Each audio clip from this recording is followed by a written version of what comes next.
Neat పరీక్షను రద్దు చేయాలని డిమాండ్ చేస్తూ విద్యార్థి సంఘాల నాయకులు నిజామాబాద్ ఎంపీ ధర్మపురి అరవింద్ కార్యాలయాన్ని ముట్టడించారు. నీట్ మీద ఇంత జరుగుతున్నా కేంద్ర విద్యాశాఖ మంత్రి స్పందించకపోవడం దారుణమన్నారు. కేంద్ర ప్రభుత్వానికి వ్యతిరేకంగా పెద్ద ఎత్తున నినాదాలు చేశారు. నీట్ పరీక్షను రద్దు చేయకపోతే దేశవ్యాప్తంగా ఆందోళనలు తీవ్రతరం చేస్తామని హెచ్చరించారు. విద్యార్థి సంఘాల నాయకులను అరెస్ట్ చేసి పోలీస్ స్టేషన్కు తరలించారు.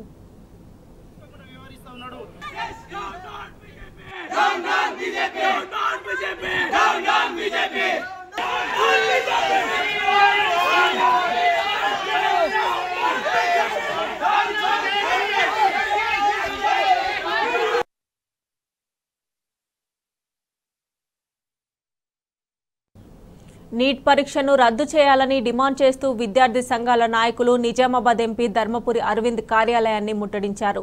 నీట్ మీద ఇంత జరుగుతున్నా కేంద్ర విద్యాశాఖ మంత్రి స్పందించకపోవడం దారుణమన్నారు. కేంద్ర ప్రభుత్వానికి వ్యతిరేకంగా పెద్ద ఎత్తున నినాదాలు చేశారు. నీట్ పరీక్షను రద్దు చేయకపోతే దేశవ్యాప్తంగా ఆందోళనలు తీవ్రతరం చేస్తామని హెచ్చరించారు. విద్యార్థి సంఘాల నాయకులను అరెస్ట్ చేసి పోలీస్ స్టేషన్కు తరలించారు. దీంతో పాటు వెంటనే అధికారులు ఎవరైతే తప్పులకు పాల్పడ్డారో వాళ్ళని వెంటనే సస్పెండ్ చేసి దోషులను వెంటనే శిక్షించే రకంగా కేంద్ర ప్రభుత్వం చూడాలి. విద్యాశాఖ మంత్రి వెంటనే రాజీనామా చేయాలి. ఎందుకంటే ఇన్ని రోజులు అవుతున్నా కూడా ఇప్పటి వరకు పట్టించుకోకుండా వ్యవహరిస్తూ ఉన్నాడు.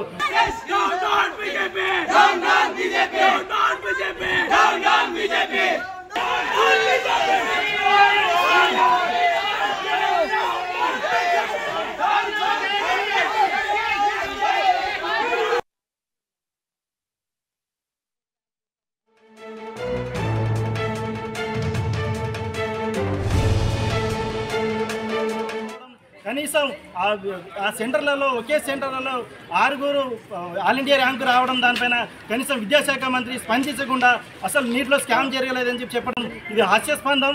దీంతో పాటు నీట్ పరీక్షని నీట్గా నిర్వహించలేని ఈ కేంద్ర ప్రభుత్వం వెంటనే రాజీనామా చేయాలి, లేదా వెంటనే విద్యార్థులకి న్యాయం చేసే రకంగా చర్యలు తీసుకోవాలని చెప్పేసి అన్ని విద్యా సంఘాలు కోరుతా ఉన్నాం. దీంతోపాటు వెంటనే అధికారులు ఎవరైతే తప్పులకు పాల్పడ్డారో వాళ్ళని వెంటనే సస్పెండ్ చేసి దోషులను వెంటనే శిక్షించే రకంగా కేంద్ర ప్రభుత్వం చూడాలి. విద్యాశాఖ మంత్రి వెంటనే రాజీనామా చేయాలి. ఎందుకంటే ఇన్ని రోజులు అవుతున్నా కూడా ఇప్పటి వరకు పట్టించుకోకుండా వ్యవహరిస్తూ ఉన్నాడు.